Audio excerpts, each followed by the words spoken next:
अस्सलामुअलैकुम dear students. Continue करते हैं हम अपने चैप्टर के साथ। We were at the topic female reproductive cycles. अच्छा, before starting I would request all of you to subscribe the channel and share it with your colleagues. Female reproductive cycles पर आ जाते हैं। फीमेल रिप्रोडक्टिव साइकिल्स हमारे पास deal करती हैं, क्या कहते हैं, उन हार्मोन्स के साथ जो हार्मोन्स हमारे पास रेडी करते हैं फीमेल रिप्रोडक्टिव सिस्टम को प्रेगनेंसी के लिए। यानी हर मंथ कुछ ना कुछ चेंजेस आ रही होती हैं in females that prepare that female for pregnancy. ये प्यूबर्टी पर स्टार्ट होती हैं and they are also called sexual cycles. अब इनके अंदर हमारे पास ये फीमेल रिप्रोडक्टिव साइकिल फर्दर दो फेजेस में डिवाइड होती हैं। एक वो चेंजेस जो हमारे पास ओवरी के अंदर लाती हैं, so they are called ovarian cycle. And एक वो चेंजेस जो हमारे पास एंडोमेट्रियम के अंदर आती हैं, because endometrium is the layer of uterus and uterus के अंदर ही आगे चल के यू नो वेरी वेल के जो फीटस होगा उसको अकोमोडेट होना होगा। तो जो एंडोमेट्रियम अपने अंदर चेंजेस लाएगी in order to accommodate that foetus, they would be called endometrial cycle या कॉमनली कहा जाता है मेंस्ट्रुअल साइकिल। यानी जो हम फीमेल रिप्रोडक्टिव साइकिल्स पढ़ेंगे उनको हम दो ब्रॉड व्यूज़ में पढ़ेंगे। एक होंगी हमारे पास ओवेरियन साइकिल जो ओवरी के अंदर चेंजेस आएंगी इन पूरे मंथ के अंदर, एंड एक होगी हमारे पास मेंस्ट्रुअल साइकिल या एंडोमेट्रियल साइकिल जिसमें एंडोमेट्रियम के अंदर चेंजेस आएंगे। अब फीमेल रिप्रोडक्टिव साइकिल्स पर हमारे पास हार्मोन्स का बड़ा रोल होता है एंड उसके अंदर हाइपोथैलेमस जो होता है ब्रेन का पार्ट, उसके हार्मोन्स का रोल है। पिट्यूटरी ग्लैंड के हार्मोन्स का रोल है। ओवरीज खुद हार्मोन्स रिलीज कर रही होती हैं। यूट्रस इन द एंड जो ये हार्मोन्स होते हैं ना, ये आपके पास पूरे फीमेल रिप्रोडक्टिव सिस्टम को एंड उससे एसोसिएटेड जो भी ऑर्गन्स हैं उनको अफेक्ट कर रहे होते हैं इस साइकिल के अंदर। अब हम पहले आते हैं किनके पास, हाइपोथैलेमस के हार्मोन के पास। हाइपोथैलेमस हमारे पास हार्मोन सीक्रेट कर रहा होता है, गोनेडोट्रोपिन रिलीजिंग हार्मोन। ये हार्मोन अगर मैं आपको शो कर सकूँ, यहाँ ये फॉर एग्जांपल हाइपोथैलेमस है, वहाँ से रिलीज हो रहा है गोनेडोट्रोपिन रिलीजिंग हार्मोन। ये पोर्टल हाइपोफिशियल सर्कुलेशन, ये एक पोर्टल सर्कुलेशन होती है। बेसिकली हम पोर्टल सर्कुलेशन डिस्कस कर चुके हैं जिसके दोनों एंड्स पर कैपिलरीज होंगी। यानी मैं शो कर सकूं तो यहाँ पर हमारे पास एक वीन आती है, या अब वीन यहाँ पे कैपिलरीज से बनी थी, ये कैपिलरीज होंगी। अब ये वीन आगे चल के हमारे पास दोबारा क्या दे रही होगी, कैपिलरीज दे रही होंगी, एंड देन ये चल के हमारे पास आगे एक लार्ज वीन दे रहे होंगे जो हार्ट की तरफ जा रही होंगी। यानी दोनों एंड पर अब ये जो वेसल होगी ना, ये होगी पोर्टल वेसल जिसके दोनों एंड पर हमारे पास कैपिलरीज हैं। ये भी कैपिलरीज एंड ये भी कैपिलरीज। यहाँ पर भी एक पोर्टल सर्कुलेशन होती है जिसे कहते हैं पोर्टल हाइपोफिशियल सर्कुलेशन, जो हमारे पास हाइपोथैलेमस से हार्मोन्स लेकर आती है to the anterior part of the pituitary gland. अब एंटीरियर लोब या एंटीरियर पार्ट जो है ये देन हमारे पास दो हार्मोन्स रिलीज करता है।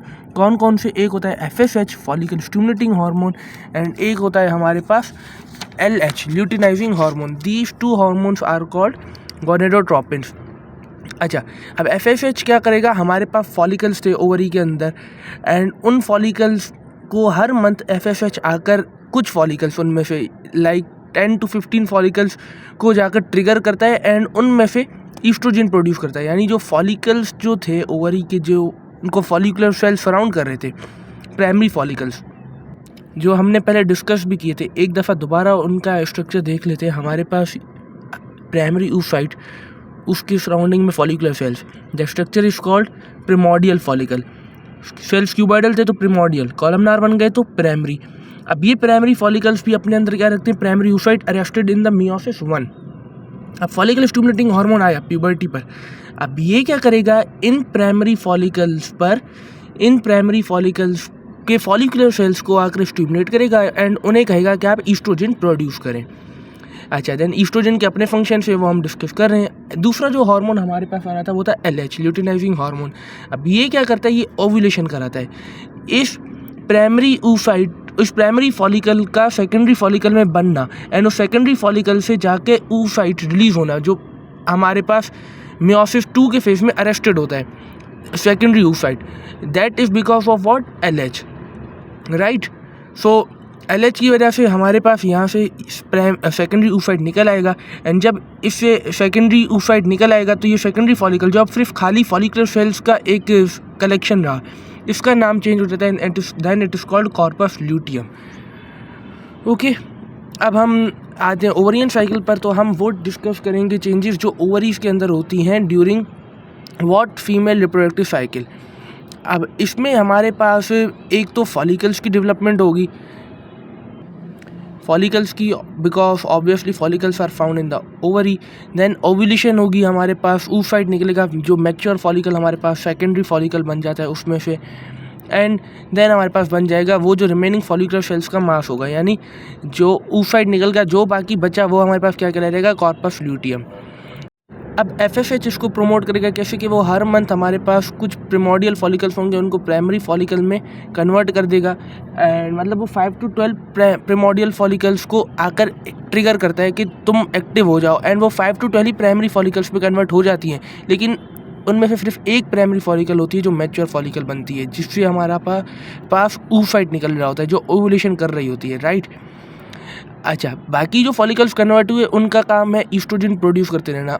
ये सारे जो प्राइमरी फॉलिकल्स बने थे, इनके फॉलिकुलर सेल्स ईस्ट्रोजन प्रोड्यूस करते रहेंगे under the action of FSH। अब फॉलिकुलर डेवलपमेंट कैसे होती है, हमारे पास ये कह रहा है कुछ चेंजेस आते हैं हमारे पास जो फॉलिकल को डेवलप करने में अपना रोल प्ले करते हैं। सबसे पहले तो हमारे पास फॉलिकल के अंदर जो मौजूद होगा प्राइमरी oocyte, वो अपनी ग्रोथ करेगा, वो डिफ्रेंशिएशन करेगा, होगा अभी भी प्राइमरी oocyte, लेकिन जब तक ये सेकेंडरी oocyte में नहीं जाता, सेकेंडरी oocyte में भी इवन ये मियोसिस 2 स्टार्ट कर देता है लेकिन अरेस्टेड होता है, मियोसिस 2 अभी भी कंप्लीट नहीं करता।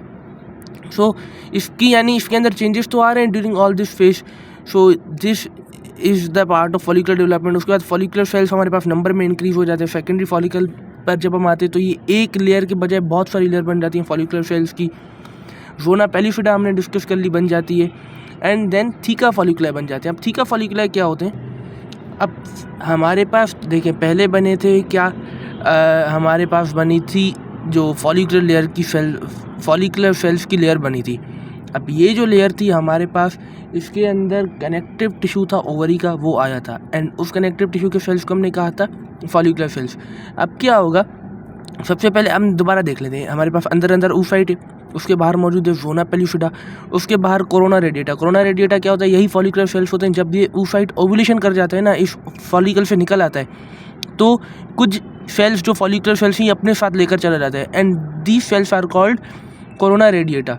देन उसके बाद हमारे पास जब और थोड़ा बाहर आते हैं तो हमारे पास जो फॉलिकुलर सेल्स होते हैं वो एक साइड पे आके एक्यूमुलेट कर जाते हैं। यानी वैसे तो फॉलिकुलर सेल्स पूरी ही क्या कहते हैं फॉलिकल को सराउंड कर रहे हैं, लेकिन एक साइड पर उनका डेंस एग्रीगेशन होता है, and that side of that place of follicular cells, वो जो फॉलिकुलर सेल्स होते हैं जो डेंसली हमारे पास एग्रीगेट करके बने हुए होते हैं, they are called cumulus oophorus. Cumulus oophorus. अब इसके भी बाहर हमारे पास दोबारा जो कनेक्टिव टिश्यू होता है ओवरी का, वो एक और लेयर बना देता है, एक कैप्सूल बना देता है इस पूरे को सराउंड करने के लिए, and that capsule is called theca folliculi. वो भी फॉलिकुलर सेल्स का ही बना होता है, लेकिन on the basis of location names change होते जाते हैं। अब थीका फॉलिकुला हमारे पास ज़्यादा 2 लेयर्स में चला रहता है, एक थीका इंटरना, एक थीका एक्सटर्ना। थीका इंटरना हमारे पास वेस्कुलर होती है, उसमें ब्लड सप्लाई आता है, एंड थीका एक्सटर्ना हमारे पास ग्लैंडुलर होती है, जिसमें क्या कहते हैं ग्लैंड्स मौजूद होते हैं। अब थीका एक्सटर्ना ही बेसिकली कैप्सूल प्रोवाइड कर रही होती है। यहाँ थीकल सेल्स के बारे में कहा गया है, यानी वो सेल्स जो हमारे पास थीका के अंदर पाए जाते हैं, आइदर इंटरना हो या एक्सटर्ना। कह रहा है ये सेल्स हमारे पास कुछ फैक्टर्स प्रोड्यूस करते हैं, they are called angiogenesis factors. And इन एंजियोजेनेसिस फैक्टर्स का क्या काम है कि यहाँ पर ब्लड वेसल्स की ग्रोथ करेंगे, यानी ब्लड वेसल्स यहाँ पर अबंडेंटली आना स्टार्ट हो जाएंगी, क्योंकि नॉरिशमेंट तो चाहिए ऑब्वियसली। तो nourishment is because of the thecal cells which are producing the angiogenesis factors. Okay, then हमारे पास थीका इंटरना का एक और रोल लिखा हुआ है कि जो हमारे पास फॉलिकुलर फ्लूइड होता है, जो फॉलिकल के अंदर फ्लूइड होता है, अच्छा फ्लूइड है तो किसी न किसी कैविटी के अंदर होगा, and that cavity in secondary oocyte। मैं अब हम पूरा जो डिस्कस करें सेकेंडरी oocyte के बारे में कर रहे हैं। So that cavity is called antrum. अब उस एंट्रम के अंदर हमारे पास क्या होगा, जो फ्लूइड आ रहा होगा follicular fluid, that would B because of theca interna. Now ये आपको पॉइंट याद करना है, ठीक है। देन एक और पॉइंट जिसको कहा जाता है फॉलिकुलर स्टिग्मा, अब ये मैं इस डायग्राम में शो कर देता हूँ। अब हमारे पास सेकेंडरी फॉलिकल जो होता है वो एक साइड पे आके जब मतलब यूट्रस वाली साइड, यूट्राइन ट्यूब वाली साइड पे आके जब वो अपना ऊ साइड बाहर निकल रहा होता है तो वो एक साइड पे प्रोजेक्शन दे रहा होता है, that projection is called stigma. इसके बारे में आपको ये बात याद रखनी है कि स्टिग्मा के पास कोई ब्लड सप्लाई नहीं होता, it is a totally avascular structure, right. Then हमारे पास यहाँ हार्मोन्स के बारे में डिस्कस कर रहा है कि हमारे पास जो मैचुरेशन होती है फॉलिकल्स की, that is because of the FSH at early stages, but in the end then LH का भी रोल होता है हमारे पास ओरियन फॉलिकल्स को मैच्योर करने के लिए। जो फॉलिकल्स ग्रो हो रहे होते हैं, जो यहाँ पर हमने डिस्कस किए 5 to 10 प्राइमरी फॉलिकल्स बनते हैं हर मंथ, वो ग्रो कर रहे होते हैं, उनका काम है ईस्ट्रोजन प्रोड्यूस करना। एंड ईस्ट्रोजन उसके अलावा हमारे पास थीका एंटरना भी कुछ अमाउंट में प्रोड्यूस कर रही होती है, फॉलिकुलर फिट थीका एंटरना प्रोड्यूस कर रही होती है। थीका एंटरना कुछ एंड्रोजिन सीक्रेट कर रही होती है, जो एंड्रोजिन हमारे पास अल्टीमेटली ईस्ट्रोजन में कन्वर्ट कर दिए जाते हैं। एंड कह रहा है कि कुछ हमारे पास ईस्ट्रोजन ओवरी के अंदर, उसका जो ओवरी का अपना क्या कहते हैं सेल्स टिश्यू है, वो ओवरी का वो हमारे पास प्रोड्यूस कर रहा होता है कुछ oestrogen, and that tissue of ovary is called interstitial gland of the ovary, right. So यानी ईस्ट्रोजन के प्रोड्यूस होने की भी हमारे पास डिफरेंट साइट्स आ गई, but the most common one and that you have to remember is the growing follicles. अब एक दफ़ा क्विक ओवरव्यू देते हैं कि सेकेंडरी फॉलिकल हमारे पास जब बना फॉलिकुलर डेवलपमेंट फेज में तो हुआ क्या क्या। पास क्या मौजूद था, प्राइमरी फॉलिकल, वो किस में कन्वर्ट हो गया, सेकेंडरी फॉलिकल। चेंजेस क्या क्या है, प्राइमरी फॉलिकल जब सेकेंडरी फॉलिकल में बन रहा था तो हमारे पास उस साइड के बाहर एक लेयर आ गई, दैट वाज ज़ोना पेलिफिडा। ज़ोना पेलिफिडा के बाहर हमारे पास फॉलिकुलर सेल्स की लेयर मौजूद थी। ये फॉलिकुलर सेल्स की लेयर अब एक तो पहली बात एक से ज़्यादा बन जाएगी, यानी पहले एक लेयर मौजूद थी, अब एक से ज़्यादा लेयर्स हो गई। एंड ये हमारे पास जो लेयर्स होंगी, ये जब हम उस साइड बाहर निकलेगा, ओवुलेशन होगी, तो ये उसको सराउंड करते हुई चली जाएंगी किसके अंदर, यूट्राइन ट्यूब के अंदर। This layer of cells that goes along with the oocyte into the uterine tube is called corona radiata। जब वो ओवरी के अंदर है तो उनका नाम क्या है, जस्ट सिंपली फॉलिकुलर सेल्स, लेकिन जब वो बाहर चली जाएंगी उनका नाम पड़ जाएगा कोरोना रेडिएटा। देन हमारे पास जिस साइड ओवुलेशन होनी होती है वहाँ पर हमारे पास बहुत ज़्यादा डेंस मास के अंदर सराउंड कर रहे होते हैं follicular cells, and these follicular cells are called cumulus oophorus। Then cumulus oophorus के बाहर ही हमारे पास जो कैप्सूल लाइक स्ट्रक्चर बन रहा होता है due to the connective tissue of the ovary, that is called theca. And theca is further of 2 types, externa and interna. Interna का क्या काम है, हमारे पास इंटरना का काम है कि वो आपके फॉलिकुलर फिट को सीक्रेट कर रही होगी, जो इस फॉलिकल के सेकेंडरी फॉलिकल की कैविटी के अंदर, that cavity is called antrum, उसके अंदर जा रहा होता है। एंड उसके बाद एक्सटर्ना का क्या काम होता है, एक्सटर्ना हमारे पास ग्लैंडुलर होती है, वो हमारे पास मेनली प्रोटेक्शन का रोल ही प्रोवाइड कर रही होती है। उसके बाद थीका का मेन तीसरा रोल क्या था कि ये हमारे पास एंजियोजेनेसिस फैक्टर सीक्रेट करेगी, and that angiogenesis factor would play a role in the development and growth of blood vessels, so that provides again a nutritive response. Just at the time of ovulation हमारे पास secondary follicle एक projection दे रहा होगा towards the uterine tube, जहाँ से oocyte बाहर निकल के, and that projection is called stigma. And you must know that stigma is what, it is an avascular tissue. And then कुछ हमने पार्ट्स डिस्कस किए from where oestrogen is released, and उसमें हमने डिस्कस किया कि ओवरी खुद भी बना रही होती है, and that tissue of the ovary that produce oestrogen is called interstitial gland of ovary. Ovulation पर आ जाते हैं। अब ओवुलेशन में हमारे पास क्या होता है कि जो LH का मेन रोल होता है। अच्छा, वैसे होगा क्या कि FSH एंड LH क्योंकि बार बार आ रहे थे, देन उनकी वजह से एक ग्रोथ स्प्रेड आता है, यानी एक रैपिड ग्रोथ होती है, एंड एक एवेस्कुलर स्पॉट बन जाता है जिसको स्टिग्मा कहा जाता है। अच्छा, देन स्टिग्मा हमने डिस्कस कर लिया कि during the time of ovulation बनता है। अब और क्या कह रहा होगा, हमारे पास सेकेंडरी oocyte के जो कुछ सेल्स होंगे, कुछ फॉलिकुलर सेल्स, वो हमारे पास oocyte को सराउंड करते हुए निकल के जाते हैं, एंड दो oocytes के साथ जो फॉलिकुलर सेल्स होते हैं they are called corona radiata. Then ये कह रहा है LH का मेन रोल होता है। LH की जो सर्ज आती है, जो उसकी कंसंट्रेशन बहुत ज़्यादा हाई हो जाती है, वो विथिन 12 to 24 आवर्स होती है, एंड उसी के अंदर हमारे पास ओवुलेशन होती है। देन यहाँ पर हमारे पास कहा जा रहा है कि जो हमारे पास LH का सर्ज आता है ना, इट इज़ बेसिकली क्योंकि ईस्ट्रोजन बढ़ गया था, अब यही ईस्ट्रोजन हमारे पास LH का सर्ज लाता है। स्टिग्मा का क्या होगा कि स्टिग्मा बाहर आएगी, इट विल बैलून आउट, यहाँ लिखा हुआ है प्रॉपर टर्म, एंड देन ये एक रूट बना देगी। देन उस रूट से हमारे पास स्टिग्मा ये यहाँ से रप्चर हो जाती है, एंड ये हमारे पास जो आपका सेकेंडरी oocyte था ये बाहर आकर हमारे पास आता है पेरिटोनियम कैविटी में। अच्छा, ये आपको याद रखना है, सेकेंडरी oocyte इवन इसके through directly ampulla of the मतलब यूट्राइन ट्यूब में नहीं जाता, ये हमारे पास आता है पेरिटोनियम कैविटी के अंदर। देन यहाँ से ये जो हमारे पास फिम्ब्राई मौजूद है, they just like contract, and इनकी कॉन्ट्रैक्शन से ये सक कर जाते हैं उसको सेकेंडरी oocyte को, एंड देन वो हमारे पास अंदर चला जाता है यूट्राइन ट्यूब के अंदर। ठीक है, 2 पॉइंट यहाँ पर लिखे हुए हैं कि 2 मेन फैक्टर्स होते हैं दैट रिजल्ट इन ओवुलेशन। एक तो इंट्राफॉलिकुलर प्रेशर बढ़ जाता है अंदर, ज़रूर प्रेशर अंदर बढ़ जाएगा तो चीज़ को वो अपने अंदर oocyte को बाहर पुश करेगा। एंड दूसरा जो थीका एक्सटर्ना होती है उसके पास होते हैं स्मूथ मसल्स, वो कॉन्ट्रैक्ट करते हैं। यहाँ पर हमने थीका डिस्कस की थी, theca externa and interna form a capsule. Externa के पास होंगे स्मूथ मसल्स, कॉन्ट्रैक्ट करेंगे तो अगेन हमारे पास प्रेशर बढ़ेगा, एंड प्रेशर बढ़ेगा तो हमारे पास ओवुलेशन इंड्यूस हो रही होगी। अब ओवुलेशन हो गई, ओवुलेशन के बाद यहाँ कह रहा है कि कुछ और फैक्टर्स होते हैं जो ओवुलेशन में रोल प्ले कर रहे होते हैं, जैसे प्रोस्टाग्लैंडिन्स का कुछ रोल होता है जो हमारे पास अल्टीमेटली थीका एक्सटर्ना पे इफेक्ट करके ओवुलेशन करा रहे होते हैं।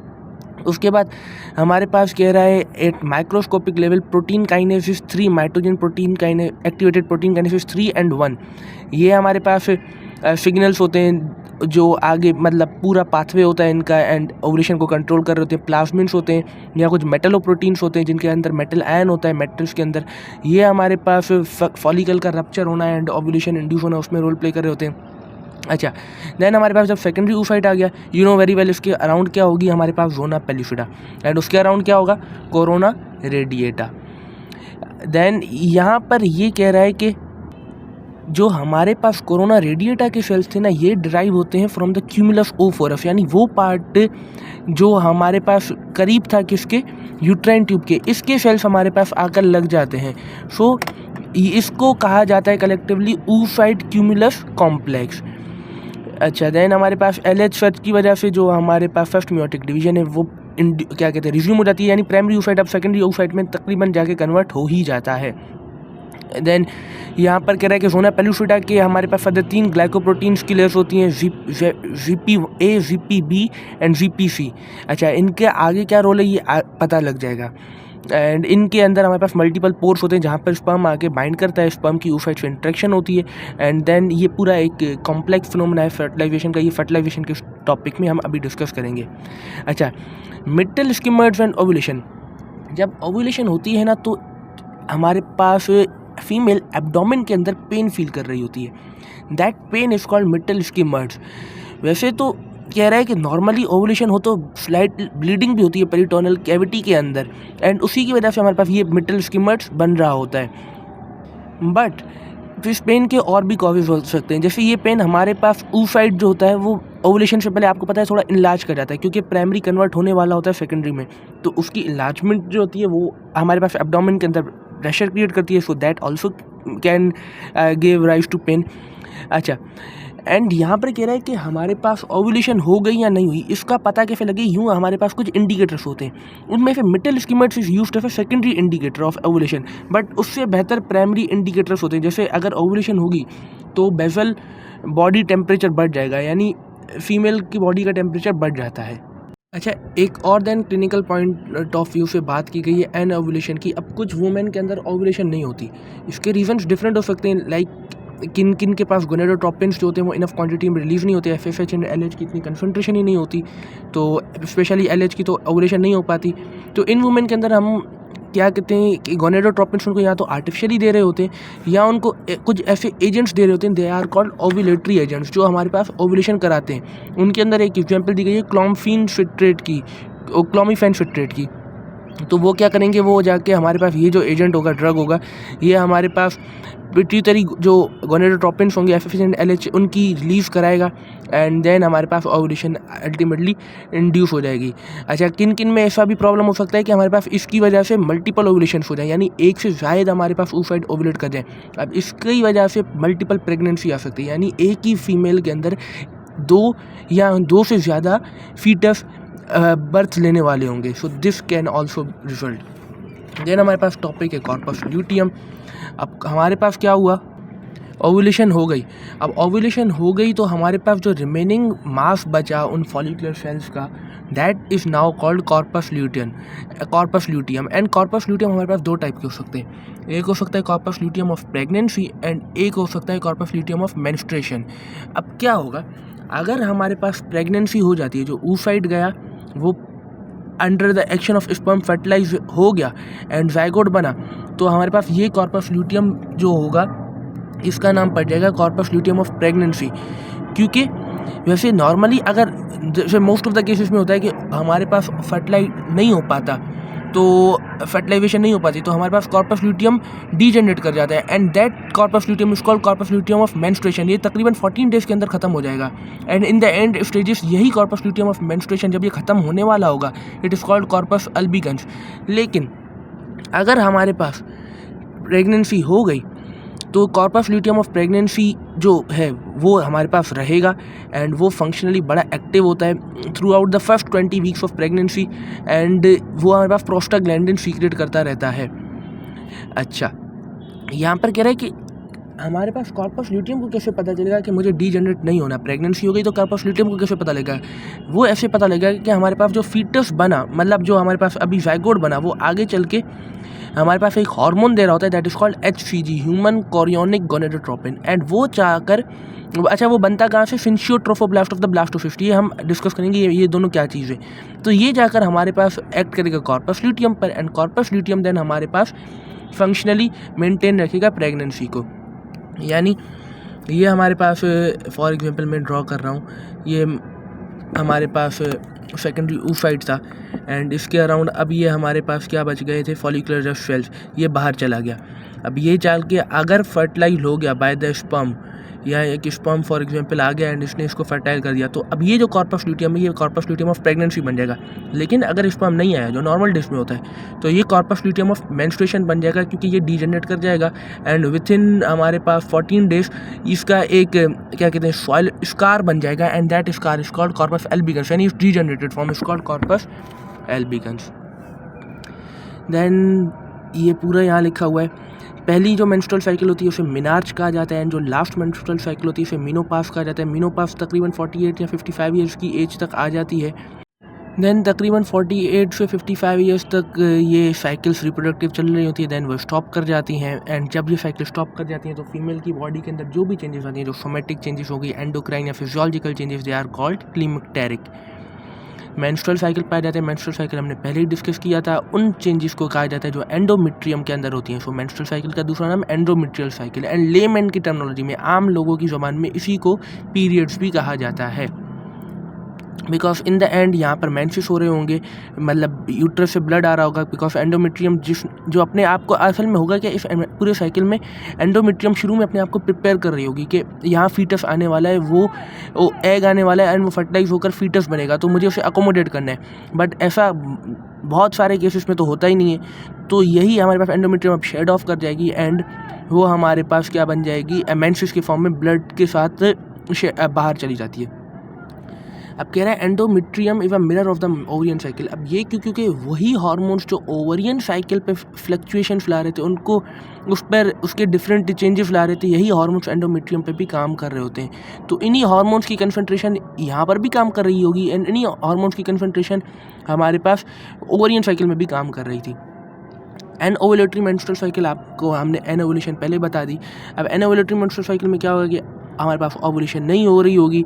सो ओवुलेशन अगर नहीं होगी तो हमारे पास कॉर्पस ल्यूटियम नहीं बनेगा एंड कॉर्पस ल्यूटियम का हम डिस्कस कर रहे होंगे। हमारे पास फेजेस होती है मेंस्ट्रुअल साइकिल की, तो जो ल्यूटियल फेज होता है वो मेंटेन करना होता है कॉर्पस ल्यूटियम ने, तो ल्यूटियल फेज हमारे पास आएगा ही नहीं मतलब। एंड जो हमारे पास मेंस्ट्रुअल साइकिल होगी वो हमेशा प्रोलिफरेटिव फेज के अंदर ही स्टक रहेगी। एंड अब ये क्यों होती है हमारे पास एनओवुलेटरी मेंस्ट्रुअल साइकिल? क्या इसके तो डिफरेंट रीजंस भी थे, लाइक पहले हमने कहा कि अगर गोनेडोट्रोपिन्स इतने रिलीज़ नहीं हो पा रहे, या दूसरे कुछ लोग हमारे पास कॉन्ट्रासेप्टिव ड्रग्स लेते हैं जो बर्थ कंट्रोल पिल्स होती हैं। अब ये क्या करती हैं? ये हाइपोथैलेमस एंड पिट्यूटरी ग्लैंड पर एक्ट करती हैं और उनसे इन हार्मोन्स की सीक्रेशन करवाती ही नहीं है। यानी हाइपोथैलेमस पर ये जाकर इनहिबिट कर देंगी गोनेडोट्रोपिन रिलीजिंग हार्मोन को, पिट्यूटरी पे इनहिबिट कर देंगी FSH एंड LH को। तो ये ना हार्मोन्स आएंगे, ना ओवुलेशन होगी, ना हमारे पास क्या कहते हैं मेंस्ट्रुअल साइकिल में कॉर्पस क्या कहते हैं ल्यूटियम बनेगा, ना ल्यूटियल फेज आएगी। So this was about an ovulatory menstrual cycle. अब कह रहा है कि हमारे पास जो मेंस्ट्रुअल साइकिल की ड्यूरेशन होती है वो 28 डेज़ की होती है एंड लेंथ इसकी वेरी कर सकती है। 90% वुमेन के अंदर बिटवीन 23 एंड 35 डेज़ के अंदर मेंस्ट्रुअल साइकिल ऑलमोस्ट कंप्लीट कर जाती है। And because most of the changes of the duration, यानी ये ड्यूरेशन क्यों कम या ज़्यादा हो रही है, कह रही है क्योंकि हमारे पास जो प्रोलिफरेटिव फेज़ है ना, इसकी ड्यूरेशन से बहुत ज़्यादा फ़र्क आता है। यानी प्रोलिफरेटिव फेज़ यहाँ तो बढ़ जाते हैं या कम हो जाता है, जिसकी वजह से हमारे पास पूरी मेंस्ट्रुअल साइकिल की ड्यूरेशन कम हो जाती है या बढ़ जाती है। मेंस्ट्रुअल साइकिल के फेजेस पर आ जाते हैं। सो 3 फेजेस के अंदर हमने मेंस्ट्रुअल साइकिल को डिवाइड किया हुआ है एंड इन तीनों के अंदर हमारे पास ईस्ट्रोजन एंड प्रोजेस्टेरोन की कंसंट्रेशंस में चेंजेस आ रही होंगी।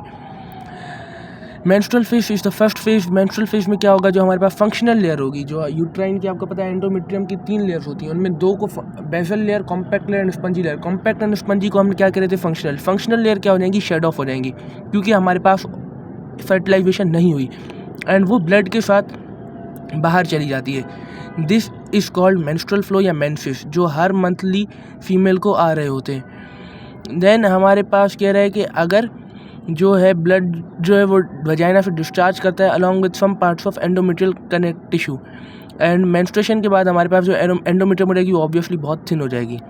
प्रोलिफरेटिव फेज में के अंदर क्या होगा, ये 9 डेज तक फेज चल रहा होता है and menstrual phase almost 4 to 5 days का होता है। देन इसके अंदर हमारे पास जो ओवरियन फॉलिकल्स होंगे उनकी ग्रोथ के साथ ही, मतलब ओवरी के अंदर ओवरियन फॉलिकल्स ग्रोथ हो रही होगी और एंडोमेट्रियम के अंदर प्रोलिफरेटिव फेज हो रही होगी।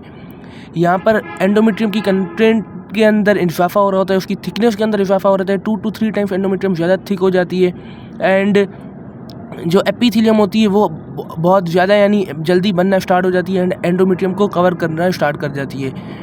उसके बाद ग्लैंड्स इंक्रीज़ करते हैं और स्पायरल आर्टरीज यहाँ पर इलॉन्गेशन कर देती है, यानी स्पायरल आर्टरीज क्या कहते हैं, नॉरिशमेंट जो एंडोमेट्रियम की वो बढ़ा देती हैं। थर्ड फेज जो होती है, जो हमारे पास मेंस्ट्रुअल साइकिल की होती है, that is the luteal phase, तकरीबन 13 डेज तक लास्ट कर रही होती है। सीक्रेटरी फेज इसको कहा जाता है, क्योंकि इसके अंदर हमारे पास यहाँ पर क्या कहते हैं, एंडोमेट्रियम फुली थिक हो गई थी, वहाँ पर ओवरियन फॉलिकल्स जो थे वो डेवलप हो गए थे ओवरी के अंदर, ओवरियन साइकिल में। अब वो ओवरियन फॉलिकल्स में से एक हमारे पास फॉलिकल क्या कहते हैं अपना oocyte रिलीज कर देगा, ओव्यूलेशन हो जाएगी। ओव्यूलेशन हो जाएगी तो जो रिमेनिंग पार्ट बनेगा वो बनेगा कॉर्पस ल्यूटियम। तो कॉर्पस ल्यूटियम की फेज को कहा जाता है ल्यूटियल फेज।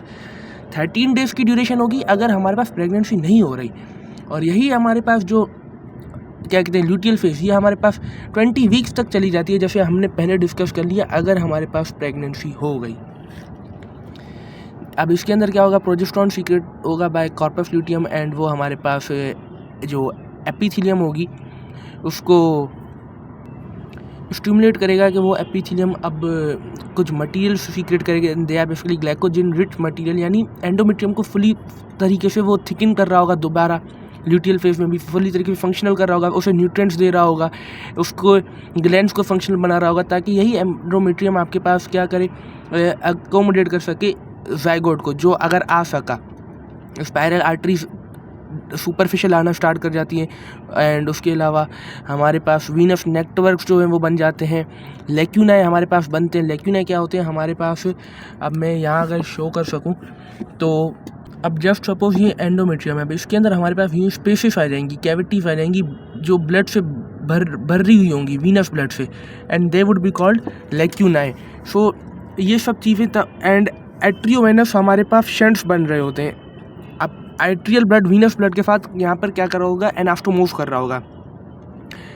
अगर फर्टिलाइजेशन होती है तो ये सब चीज़ें बहुत ज़्यादा रैपिडली प्रोग्रेस करेंगी, लेकिन फर्टिलाइजेशन नहीं होती, कॉर्पस ल्यूटियम डीजेनरेट कर जाएगा, ईस्ट्रोजन एंड प्रोजेस्टेरोन लेवल गिर जाएंगी, हमारे पास जो एंडोमेट्रियम है वो चौथे फेज के अंदर चली जाएगी, that would be ischaemic phase, and menstruation होना शुरू हो जाएगी। स्टिमिक फेज में अगेन यही सब हो रहा होता है कि हमारे पास अब क्योंकि नहीं आ पाया oocyte फर्टिलाइजेशन नहीं हो पाई, तो अब आर्टरीज कंस्ट्रिक्ट करेंगी एंड एंडोमेट्रियम की अंदर शेडिंग होगी एंड हार्मोन, क्योंकि प्रोजेस्टेरोन कम हो रहा है बेसिकली, उसकी वजह से ये सब चीज़ें हो रही होती हैं। प्रोजेस्टेरोन क्यों कम हो रहा है, क्योंकि कॉर्पस ल्यूटियम डीजेनरेट हो रहा होता है।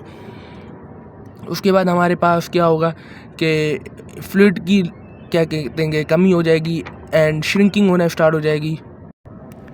यूं ही हमारे पास जब एंड आएगा इस फेज का, तो हमारे पास जो स्पायरल आर्टरीज होंगी वो बहुत ज़्यादा टाइम तक कॉन्स्ट्रिक्ट होना, क्योंकि कॉन्स्ट्रिक्टेड फेज में आ गई थी, तो हमारे पास जो एट्रोवीनस एनास्टोमोसिस शंट्स थे वो ख़त्म हो जाएंगे। तो इसकी वजह से क्या होगा, हमारे पास वीन का ब्लड रुक जाएगा, जो हम बिकॉज हमारे पास यहाँ कह रहा है कि स्पाइरल आर्टरीज बहुत टाइम तक कंस्ट्रिक्टेड होती हैं, तो हमारे पास वीन्स का जो ये ब्लड था ये रुक जाता है, क्योंकि इसने आगे एनास्टोमोसिस बनाई हुई थी आर्टरीज एंड वीन्स ने। अब ब्लड एक से दूसरे में जाएगा नहीं, तो एक में रुक जाएगा, वीनस स्टेसिस हो जाएगी एंड नेक्रोसिस होना स्टार्ट हो जाएगी, डेथ होगी टिश्यूज़ की। एंड यही अगेन इन द एंड बात करूँ तो यही सारा आपके पास dead portion of the tissue along with the, क्योंकि आर्टरी एंड वीन्स रप्चर होना भी शुरू हो जाएंगी, तो ब्लड के साथ यही हमारे पास चला जाता है। एंड देन मेंस्ट्रुएशन फेज दोबारा स्टार्ट हो जाती है, मेंसेस होना स्टार्ट हो जाते हैं। कह रहा है कि तकरीबन 20 to 80 ml blood in artery से ब्लीड कर रहा होता है इन ईच मेंस्ट्रुअल साइकिल।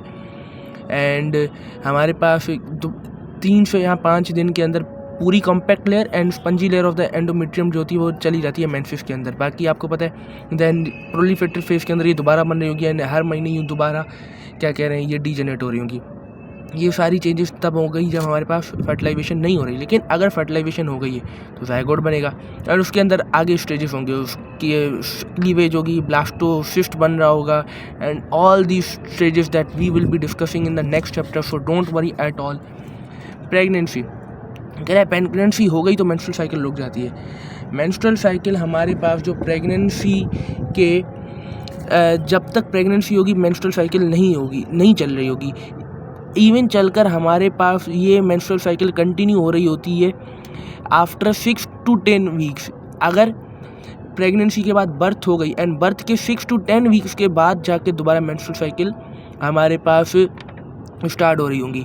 यहाँ एक पॉइंट लिखा है कि वैसे तो कभी भी रिप्रोडक्टिव साइकिल स्टॉप नहीं होती टिल मेन्यूपास, लेकिन ये वाहिद फेज है प्रेगनेंसी का जिसमें रिप्रोडक्टिव साइकिल स्टॉप कर जाती हैं। राइट, ट्रांसपोर्टेशन ऑफ गैमेट्स की तरफ आ जाते हैं। अब oocyte की ट्रांसपोर्ट पे आते हैं, तो oocyte की ट्रांसपोर्ट में आपको पता होना चाहिए कि अच्छा एक बात बताता हूँ, oocyte की ट्रांसपोर्ट है स्पर्म की ट्रांसपोर्ट हो, पेरिस्टल्सिस का रोल होगा ही होगा।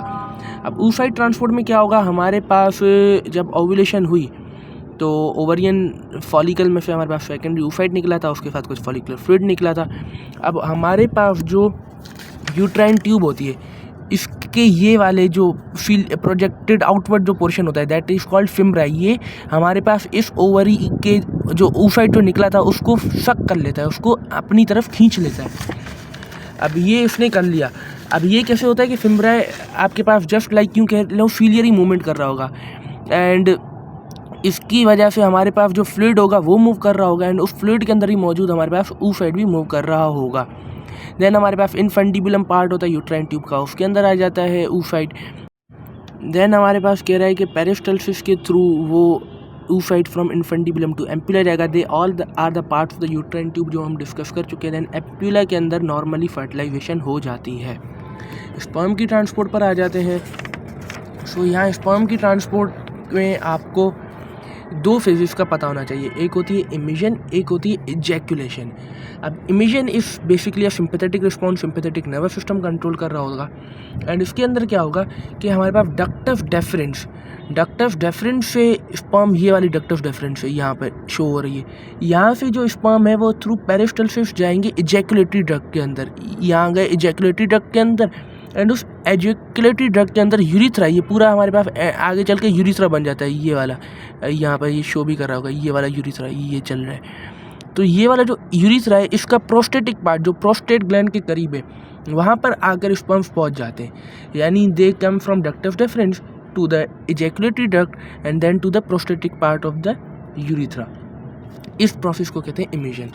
इजैकुलेशन के अंदर ये इस यूरिथ्रा से बाहर आ जाते हैं through the external urethral orifice, एक स्फिंक्टर होता है यहाँ पर जहाँ से ये हमारे पास बाहर आ जाते हैं। एंड इसके अंदर क्या क्या चेंजेस हो रही थी इजैकुलेशन में, एक तो यूरिथ्रल मसल्स कॉन्ट्रैक्ट कर रहे होंगे, हमारे पास बल्बो स्पंजी ग्योसस उनमें से एक पर्टिकुलर मसल होगा वो उसकी कॉन्ट्रैक्शन का बड़ा रोल होता है। एंड हमारे पास कुछ वेसिकल स्फिंक्टर्स होते हैं ब्लैडर के करीब, यानी मैं दिखा सकूँ आपको, ये हमारे पास यूरिनरी ब्लैडर है। अब यहाँ पर इसका ये वाला स्फिंक्टर जो है जैसे ब्लैडर से यूरिन आ रहा होगा ये क्लोज कर दिया जाएगा ताकि वो दोनों फ्लूइड आपस में मिक्स ना हो जाए।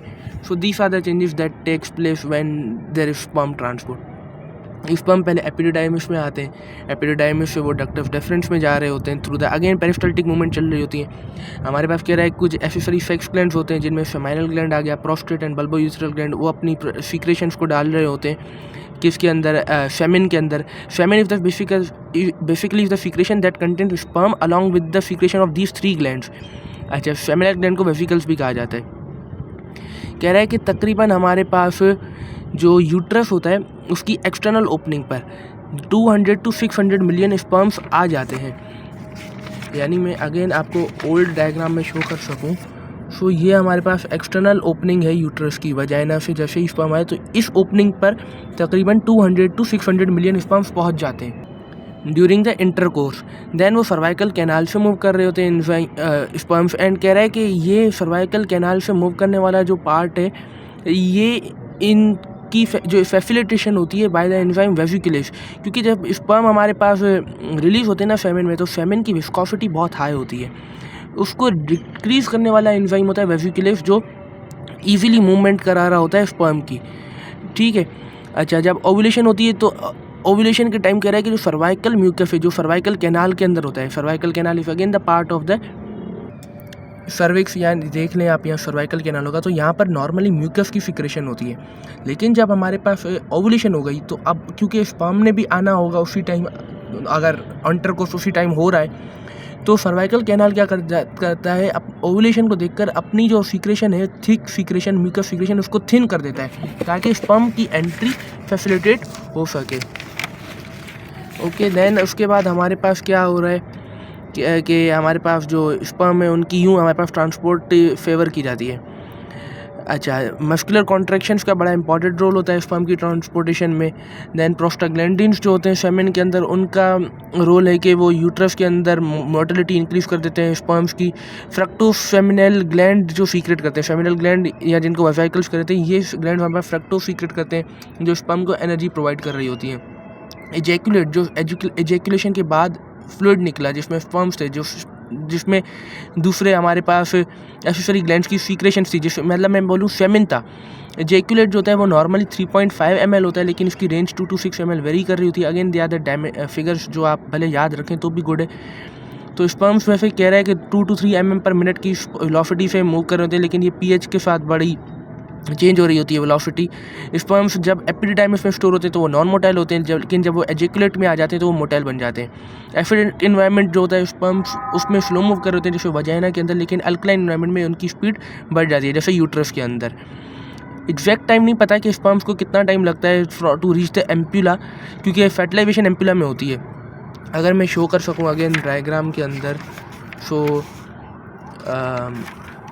फर्टिलाइजेशन यहाँ पर होगी एम्प्यूला के अंदर। सो स्पर्म्स यहाँ से आए एंड एग यहाँ से आया। अब एग्जैक्ट नहीं पता है स्पर्म्स को कितना टाइम लगेगा उस एम्प्यूला में पहुँचने के लिए, बट यहाँ लिखा हुआ है कि नोट किया गया है कि जो मोटाइल स्पर्म्स होते हैं उनको एम्प्यूला में से 5 मिनट के बाद निकाल लिया जाता है, यानी 5 मिनट तक वो तकरीबन पहुँच जाते हैं जब उनकी डिपोजिशन हो गई थी एक्सटर्नल यूट्राइन ओपनिंग पर। लेकिन कुछ स्पर्म 45 मिनट्स भी ले लेते हैं, तो टाइम की बहुत ज़्यादा वेरिएशन है। So no exact time is known. कह रहा है फर्टिलाइजेशन साइट यानी एम्प्यूला पर तकरीबन 200 स्पर्म रीच करते हैं, लेकिन सिर्फ एक ही फर्टाइल कर पाता है एंड बाकी आपके पास डीजनरेट कर जाते हैं। Next is maturation of sperms. अब हमारे पास कह रहे हैं कि जो फ्रेशली स्पर्म्स निकलते हैं they are not able to undergo the process of fertilization. So उनके साथ एक दूसरा प्रोसेस होता है जिसको कहा जाता है capacitation, and it last about 7 hours। Capacitation के अंदर क्या होगा कि ग्लाइकोप्रोटीन की जो कोट होती है स्पर्म के हेड से पर उसको रिमूव कर दिया जाता है, एंड कुछ समाइनल प्रोटीन्स होते हैं जो सेमेन से आते हैं उनको भी रिमूव कर दिया जाता है। एंड इससे क्या होगा कि अब एक्रोसोम जो स्पर्म के अंदर मौजूद था, आपको पता था स्पर्म के अंदर ये फॉर एग्जांपल स्पर्म है राइट, अब इसके अंदर यहाँ पर एक्रोसोम्स मौजूद होंगे। अब यहाँ से आपने हेड से ग्लाइकोप्रोटीन भी रिमूव कर दिए एंड यहाँ से आपने क्या कहते हैं सेमाइनल प्रोटीन्स भी रिमूव कर दिए। अब एक्रोसोमल रिएक्शन जिसमें एक्रोसोम निकल कर क्या कहते हैं फ्यूज़ करते हैं सोना पेलिफिडा के साथ, ये फैसिलिटेट कर हो जाता है। अच्छा, कैपिफिटेटेड स्पर्म्स और नॉर्मल जो स्पर्म्स थे जिनमें कैपिफिटेशन नहीं थी उनमें मॉर्फोलॉजिकली कोई चेंज नहीं होगा। आप उनको मॉर्फोलॉजिकली देखकर डिस्टिंग्विश नहीं कर सकते, लेकिन वो देखा जाए तो बहुत ज़्यादा एक्टिव होते हैं नॉर्मल स्पर्म से। स्पर्म्स की कैपिटेशन फीमेल रिप्रोडक्टिव पार्ट में होती है, या तो यूट्रस में हो जाती है या यूट्राइन ट्यूब में हो जाती है, और ये कराने वाले सब्सटेंसेस भी फीमेल ही सीक्रेट कर रही होती है। देन इन विट्रो अगर आउटसाइड फीमेल बॉडी फर्टिलाइजेशन की जा रही है तो कैपिटेशन के लिए हम कुछ स्पेशल मीडियम यूज़ कर रहे होते हैं, एंड कैपिटेशन की वजह से ही एक्रोसोम रिएक्शन होता है। देन यहाँ पर आपको एक टर्म क्लियर होना चाहिए, that is the acrosome reaction. अब होता क्या है इसके अंदर, हमारे पास oocyte था, सेकेंडरी oocyte, इसके बाहर क्या थी हमारे पास थी, यहाँ पे मैं राइट से शो कर देता हूँ, zona pellucida. And zona pellucida के हमारे पास ये बाहर क्या मौजूद है, that is the corona radiata. Sperm पहले किससे टच करेगा, कोरोना रेडिएटा से करेगा। कोरोना रेडिएटा को उसने कर दिया क्रॉस। अब ड्यूरिंग दिस क्रॉसिंग फेज उस स्पर्म के एक्रोसोम में अंदर कुछ परफोरेशंस आ जाती हैं। जैसे ही वही स्पर्म, यानी जब उसने इस कोरोना रेडिएटा को क्रॉस कर दिया, अब उसका ये एक्रोसोम उसके अंदर, फॉर एग्जाम्पल मैं एक्रोसोम को शो कर रहा हूँ, अब इसके अंदर कुछ परफोरेशन आएंगी, कुछ पोर्स बन जाएंगे। अब यही स्पर्म जब हमारे पास ज़ोना पेल्यूसिडा के ग्लाइकोप्रोटीन, हमने डिस्कस कर लिए थे वहाँ 3 प्रोटीन्स होते, तो GP3 या कहूँ GPC उसके साथ बाइंड करेगा, तो क्या होगा कि ये हमारे पास रिलीज़ कर देगा अपने एंजाइम्स को, and that enzyme release is called acrosomal reaction, जो उसमें से एक्रोसोमल मेम्ब्रेन में से निकल जाएंगे। एंड वो कौन कौन से एंजाइम होते हैं, हाई एलिरोनिडेज होता है, एक्रोसिन होता है, एंड दूसरे एंजाइम्स होते हैं जो फर्टिलाइजेशन के प्रोसेस को फैसिलिटेट करते हैं, जो आगे चलकर हम डिस्कस करेंगे। कह रहा है कैपिटेशन हो गया या एक्रोसोम रिएक्शन हो गया, ये आपके पास टायरोसिन काइनेज और SRC काइनेज ये प्रोटीन्स रेगुलेट कर रहे होते हैं। मेल फर्टिलिटी पे बात कर लेते हैं क्लिनिकल पॉइंट ऑफ व्यू से। हमारे पास यहाँ 3 बॉक्सेस हैं, तीनों को डिस्कस कर लेते हैं। कह रहा है मेल फर्टिलिटी का अंदाज़ा स्वेमिन से लगाया जाता है। अगर स्पर्म्स स्वेमिन में 10% से लेस हो जो एजेकुलेट हुआ है स्वेमिन, तो दैट इज़ कंसिडर्ड के mail is not highly fertile. वैसे यहाँ कह रहा है कि हमारे पास मोर देन 100 मिलियन स्पर्म्स होते हैं 1 ml स्वेमिन में, लेकिन बहुत ज़्यादा वेरिएशन भी होती है, किसी में 20 मिलियन होते हैं, किसी में 50 मिलियन होते हैं, पर ml की बात कर रहा है। कह रहा है कि अगर 10 मिलियन से कम हो तो आपके पास ये सेफ साइड है, 10 ml तक हो जाना इज़ टू बी फर्टाइल, लेकिन बहुत ज़्यादा कम हो जाए then it is a problematic. अब सेमेन में यहाँ हमने कहा था 10% से कम होना है फर्टिलिटी। हाई फर्टिलिटी के लिए 50% जो स्पर्म्स हैं उनके लिए ये कंडीशन भी है कि उनको जस्ट आफ्टर 2 आवर्स जब वो इजेकुलेट हो गए उनको मोटाइल हो जाना ज़रूरी है। यानी स्पर्म्स जैसे ही इजेकुलेट होते हैं वो वैसे डायरेक्टली मोटाइल नहीं होते, लेकिन 50% of sperms should get motile just after 2 hours. Even कुछ ऐसे भी होते हैं जो 24 आवर्स में होते हैं। मेल इनफर्टिलिटी में एक तो हमने ये बात डिस्कस कर ली जिसको मैं अगेन एक्सरसाइज कर रहा हूँ कि sperm count less than 10% in the semen, लेकिन इसके अलावा स्पर्म की मोटिलिटी ज़्यादा ना होना, स्पर्म भले ज़्यादा है लेकिन इतने मोटाइल नहीं है, या ड्रग्स का यूज़ करना, या पॉल्यूटेंट से एक्सपोजर होना, सिगरेट स्मोकिंग, या दूसरे डिफरेंट रीजन्स हैं जिनकी वजह से मेल इनफर्टिलिटी हमारे पास डिटेक्ट की गई है। सो मेल इनफर्टिलिटी का रीज़न डिफरेंट हो सकता है, यानी आपके पास या तो स्पर्म्स हैं ही कम, या हैं लेकिन उनमें मोटिलिटी नहीं है, या दूसरे आपके पास एनवायरमेंटल फैक्टर्स हैं या जीनोमिक फैक्टर्स हैं, तो डिफरेंट रीजन्स हैं जिनकी वजह से male infertility can result. 30 to 50% of the couples के अंदर ये डिस्कस की गई है, एंड आजकल डिफरेंट टेक्निक्स आ गई हैं जिनके थ्रू इसको क्या कह रहे हैं एनालाइज किया जा रहा है, एंड उस पर क्या कहते हैं ट्रीटमेंट स्टार्ट हो रहा है। वेजिक्टोमी क्या होती है? वेजिक्टोमी आपके पास अगर एक कपल चाहता है कि वो इंटरकोर्स करे बट वो उस इंटरकोर्स से प्रेगनेंसी ना हो, सो दे मे ऑप्ट फॉर वेजिक्टोमी। क्योंकि इसमें क्या होता है कि एक तो हम क्या करते हैं डक्टस डेफरेंस के तकरीबन सारे या कुछ पार्ट्स को सर्जिकली रिमूव कर देते हैं। डक्टस डेफरेंस का दूसरा नाम वास डेफरेंस है, तो ना स्पर्म्स डक्टस डेफरेंस में आएंगे एंड ना देन यूरिथ्रा में आएंगे। अल्दो स्पर्म्स नहीं आएंगे लेकिन दूसरे ग्लैंड्स तो मौजूद हैं, तो दूसरे ग्लैंड्स की तो सीक्रेशंस आएंगी यूरिथ्रा के अंदर, तो यूरिथ्रा के अंदर वॉल्यूम वुड ऑलमोस्ट भी सेम, बट स्पर्म्स नहीं होंगे तो फर्टिलिटी नहीं होगी। लेकिन यहाँ कह रहा है कि एक और इस टेक्निक का फ़ायदा है कि it is a reversible technique, यानी कहा इसको दोबारा हम क्या कह सकते हैं दोबारा नॉर्मल मेल बना सकते हैं इसके थ्रू, लेकिन वो हमारे पास माइक्रो सर्जिकल टेक्निक है एंड उसमें सक्सेस रेट कोई इतना खास नहीं है। डायस्पर्मी एंड ट्रिप्लॉइडी। अब डायस्पर्मी में क्या होगा कि आपके पास एक से ज़ायद स्पर्म मतलब 2 स्पर्म एक ही oocyte को फर्टिलाइज कर देंगे, तो एक स्पर्म में 23, दूसरे स्पर्म में 23 एंड एग के अंदर 23, तो दिस करस्पॉन्ड्स टू 69 क्रोमोसोम्स। तो यूँ आपके पास जो कंसेप्शन होगी, जो आपके पास ज़ायगोट बनेगा, that would be called triploid conception. And ये जो होते हैं ट्रिप्लॉइड वाले, ये आपके पास नियरली जैसे ही पैदा होते हैं तब मर जाते हैं, या इनकी कहते हैं बर्थ ही नहीं होती है, एबॉर्शन हो जाता है इनका during the development. Variability of gametes में हम डिस्कस करेंगे कि गैमेट्स की कैपेबिलिटी कि वो अलाइव रहें एंड फंक्शनल रहें, यानी अगर मैं डेफिनेशन पे बात कर लूँ, it is the capability of gametes to remain alive and functional. अब इसमें oocytes की भी डिस्कस की जाएगी, स्पर्म्स की भी की जाएगी। oocytes जो होते हैं हमारे पास कह रहा है उनका within 12 hours after ovulation fertile मतलब फर्टिलाइजेशन अंडरगो करना ज़रूरी है। अगर oocyte 24 आवर्स के अंदर फर्टिलाइज नहीं हो सकता, मतलब oocyte हमारे पास 24 आवर्स के बाद फर्टाइल नहीं हो सकता एंड वो हमारे पास डीजनरेट कर जाता है। ह्यूमन स्पर्म्स का भी जो लाइफ स्पैन है वो 48 आवर्स से ज़्यादा नहीं है फीमेल के अंदर। तो इजैकुलेशन के बाद स्पर्म्स को क्या कहते हैं कुछ टाइम के लिए स्टोर किया जाता है सर्वाइकल क्रिप्ट्स के अंदर, जो सर्विक्स का पार्ट है। अब ये सर्वाइकल क्रिप्ट्स क्या करते हैं, स्लोली स्पर्म्स को रिलीज़ कर रहे होते हैं। इसका फ़ायदा क्या है कि हमारे पास ये शॉर्ट टर्म स्टोरेज होती है। ये भी स्पर्म भी 48 आवर्स से ज़्यादा सर्वाइव नहीं कर पाते, लेकिन इस स्टोरेज की वजह से हमारे पास चांस ऑफ फर्टिलाइजेशन बढ़ जाएगा, क्योंकि ज़रूरी नहीं कि हमारे पास oocyte और स्पर्म का एक ही मोमेंट हो जिसमें उन्हें फर्टिलाइज करना पड़े। अगर oocyte थोड़ा लेट आ रहा है या पहले आ गया तो स्पर्म आपके पास ऑलरेडी कुछ अमाउंट में स्टोर होंगे। So this just increase the chance of fertilisation.